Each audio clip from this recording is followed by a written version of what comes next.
حضرت عبداللہ بن عمر رضی اللہ تعالی عنہما رسول اللہ صلی اللہ علیہ وآلہ وسلم نے فرمایا، جس میں یہ 4 باتیں ہوں گی وہ پکا منافق ہوگا۔ جس میں سے کوئی ایک ہوگی تو اس میں نفاق کی علامت ہوگی جب تک اسے ترک نہ کرے۔ جب امین بنایا جائے، نمبر 1، جب امین بنایا جائے تو خیانت کرے، جب بات کرے تو جھوٹی کرے، جب وعدہ کرے تو اس کی خلاف ورزی کرے، اور جب جھگڑا کرے تو گالیاں دے۔ نبی پاک صلی اللہ علیہ وآلہ وسلم نے منافق کی علامتیں بتائی کہ جس میں یہ 4 باتیں ایک وقت میں پائی جائے وہ پکا منافق ہے، اور جس میں 4 میں سے ایک پائی جائے اس میں نفاق کی علامت پائی جائے گی، وہ منافق نہیں ہوگا لیکن نفاق کی علامت ہوگی۔ 4 باتیں دوبارہ عرض کر دیتا ہوں۔ مسلمان بھائیوں ذرا غور کرنا، آیا کہ یہ باتیں ہم میں تو نہیں ہیں؟ اگر ہیں تو توبہ طائب ہو جائیں اور ان باتوں کو اپنے آپ سے خارج کر دیں اور پکا اور سچا مسلمان بنے۔ وہ کون سی باتیں، کون سی علامتیں ہیں؟ 4۔ پہلی کہ جب اس کو امین بنایا جائے تو وہ امانت میں خیانت کرے۔ دوسری بات، جب بات کرے تو جھوٹی کرے۔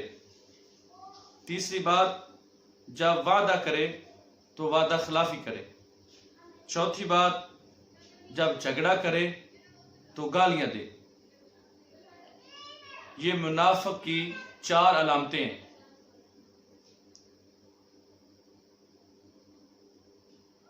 اور منافقوں کا دوزخ میں سب سے نیچے والا درجہ ہے، نیچے والا طبقہ سب سے زیادہ دوزخ کا وہ منافق کا ہے۔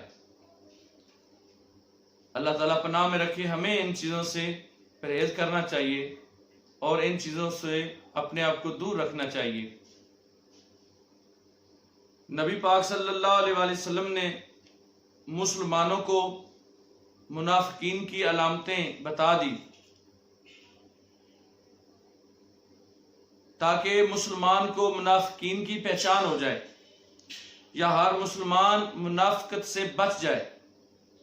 منافق کی ایک علامت یہ بیان فرمائی گئی کہ اسے امین بنایا جائے تو امانت میں خیانت کرتا ہے، اس میں بددیانتی کرتا ہے۔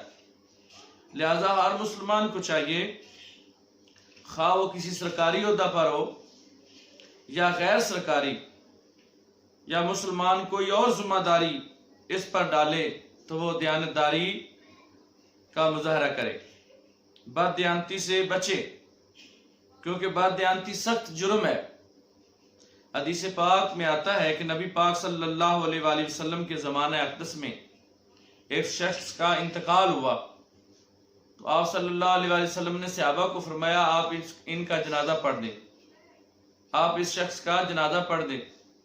نبی پاک صلی اللہ علیہ وآلہ وسلم نے خود جنازہ نہ پڑھا تو صحابہ کرام نے عرض کیا، یا رسول اللہ صلی اللہ علیہ وآلہ وسلم، آپ نے اس شخص کا جنازہ کیوں نہیں پڑھا؟ تو نبی پاک صلی اللہ علیہ وآلہ وسلم نے فرمایا کہ اس کے سامان کی تلاشی لو۔ جب تلاشی لی گئی تو اس کے سامان سے ایک چادر برآمد ہوئی جو بیت المال کی تھی، اور اس نے بیت المال سے چرائی تھی۔ اس لیے نبی پاک صلی اللہ علیہ وآلہ وسلم نے اس کی اس بددیانتی کی وجہ سے اس کی نماز جنازہ نہیں پڑھی۔ لہذا ہر مسلمان کو اس عظیم گناہ سے اپنے آپ کو دور رکھنا چاہیے۔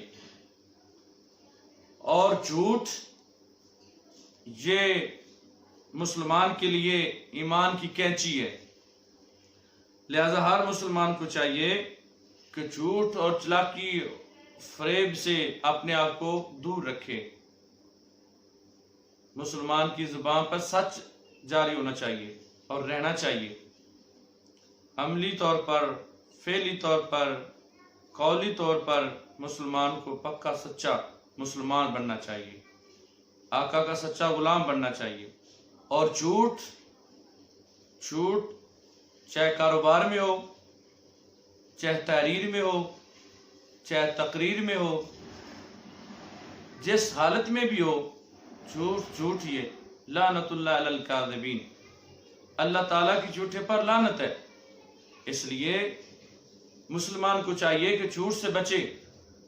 جب ایک مسلمان جھوٹ بولتا ہے، حدیث پاک میں آتا ہے 2 میل رحمت کے فرشتے اس سے دور ہو جاتے ہیں، کہ جب وہ جھوٹ بولتا ہے تو اتنی بدبو آتی ہے اس سے کہ رحمت کے فرشتے 2 میل تک دور ہو جاتے ہیں اور کھڑے ہو کر کہتے ہیں اے انسان، تو نے ہمیں تکلیف پہنچائی، افسوس ہے تجھ پر۔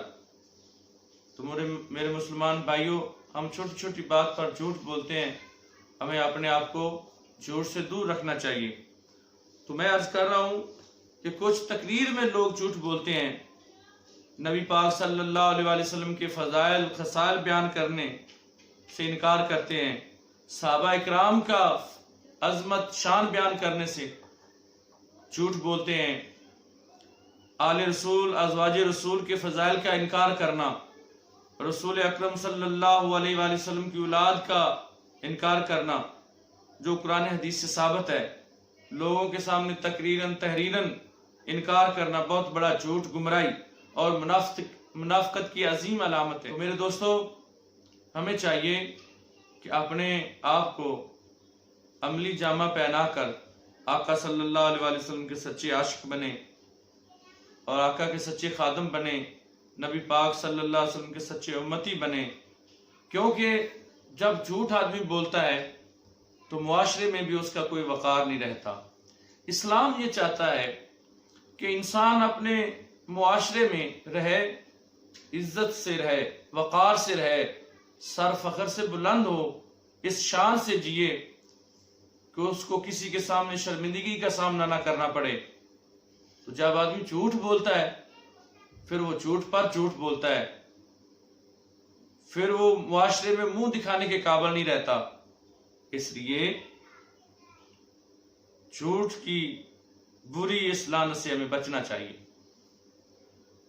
اللہ تعالی ہمیں اس منافقت کی 4 بیماریوں سے محفوظ رکھے۔